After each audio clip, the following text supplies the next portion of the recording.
everyone, it's Bethany with Balance Bodywork Therapy. I am a licensed massage and bodywork therapist here in South Carolina, and I work with clients who are struggling with the physical effects of what I call the Bermuda Triangle mind, which is depression, anxiety, and ADHD, and it can just spiral and cycle and you tend to get lost in it. Today we're going to talk a little bit about depression specifically and how that can show up in the physical body itself. So depression is usually a much lower issue, like lower vibration, lower frequency. It's not a grounded vibration or frequency, it's just lower.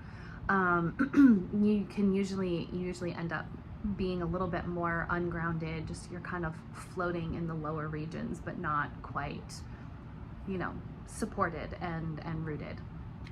And so with depression, I've noticed that everything is, like I said, much more lower. So it's kind of the lower body that people have more issues with. Their feet, their lower back, their legs, their hips, specifically the lower back.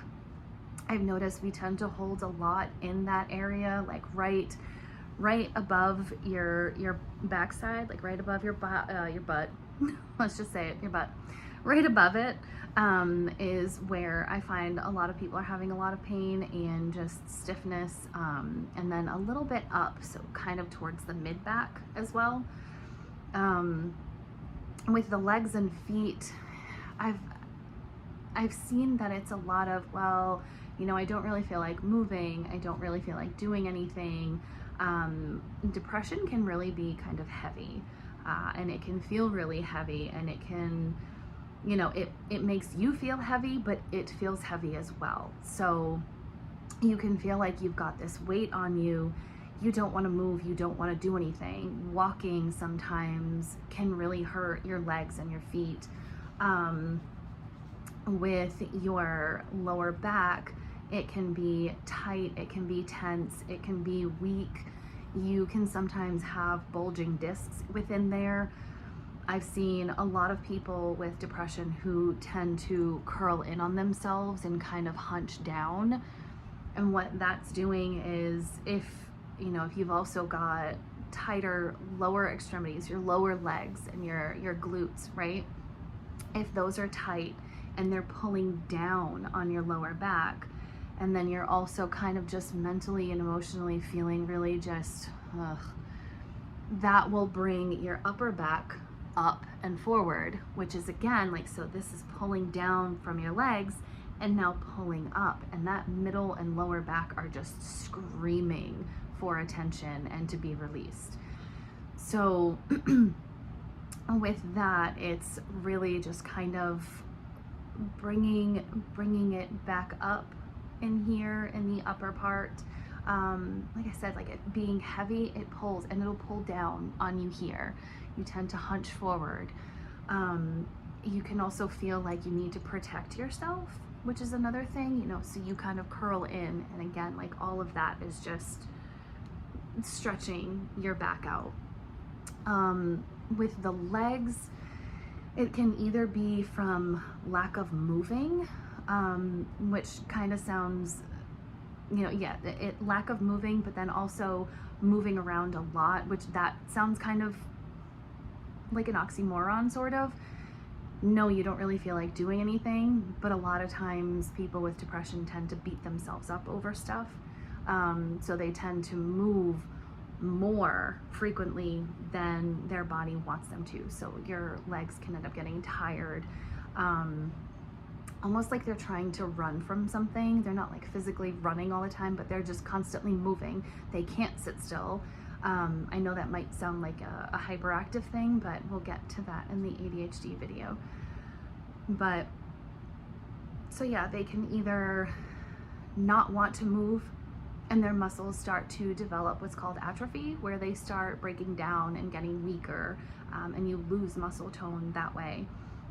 So when you do move, your legs don't have the strength and the capability of moving as much as you'd like to. So it ends up creating that cycle. Well, I don't want to move, but okay, now I have to move, so I'm moving. Well, now this is painful and it hurts, and okay, I need to sit back down, and now I'm frustrated and depressed because I can't do the things that I want to do.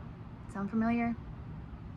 So one thing that we want to focus on is, and I've noticed too, when people with depression are laying down, they tend to lay on their side and curl up into a ball and bring their knees up to their chests, right? Curl into the fetal position. It's a protective position.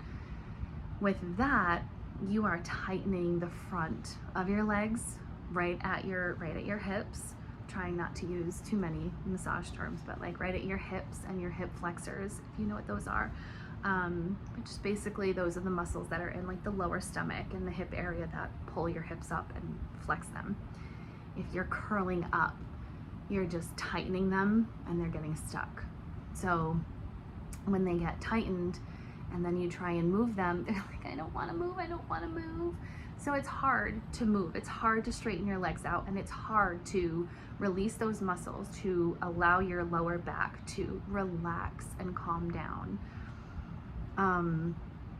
So I know it sounds, like I said, it sounds kind of like an oxymoron, but if you start to notice some of the things, well, do I not move enough? Do I move too much? Am I overworking my muscles where I really need to calm down? One of the things that's really good is just doing general leg stretches. I know it's hard when the muscles are stuck.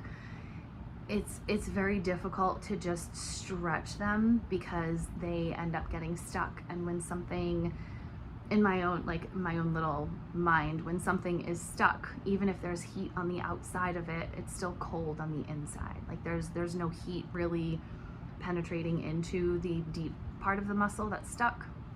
So that's where the massage and the rubbing, you're working it and it's loosening the outer parts and then getting deeper and loosening and opening. I like working with stuck muscles, almost like you're rolling out dough. Like if you've got a roll of dough, you kind of go like this back and forth and you stretch it out. So it's kind of what I do. So if you're really needing something where you feel like your legs are too worked, and you can, it's really easy to tell. So if you just look at your legs, do you have really thick leg muscles and calf muscles? Are you really, really muscular on the lower half of your body? I've noticed sometimes people that are like that, their legs are, they've got a ton of muscle mass and they're really strong, but their upper body doesn't really have much. So that's where you're seeing like that off balance of energy, because everything is being focused into the lower half of the body. So everything is kind of stuck down there. So in that case, if you've got a lot of muscle mass, then that is probably where you want to work on maybe opening up the muscles and stretching them out and giving them a little bit of a break. If you notice your legs are on the skinnier side, but they still hurt, maybe that is where the muscles are stuck and they need a little bit more work to open up. Rather than just doing stretches, that's where maybe a little bit more of the focused, specific work on those areas where they hurt specifically and where they're tight specifically, to loosen that up. And I know it sounds kind of counterproductive. When a muscle's tight, it's not working properly. So we need to loosen it in order to be able to let it do its thing and work properly. So we need to loosen up the tight, but then also strengthen it back up. And I know that's really hard when you've got low energy, low motivation, but there are other things that we can do to help out with that as well.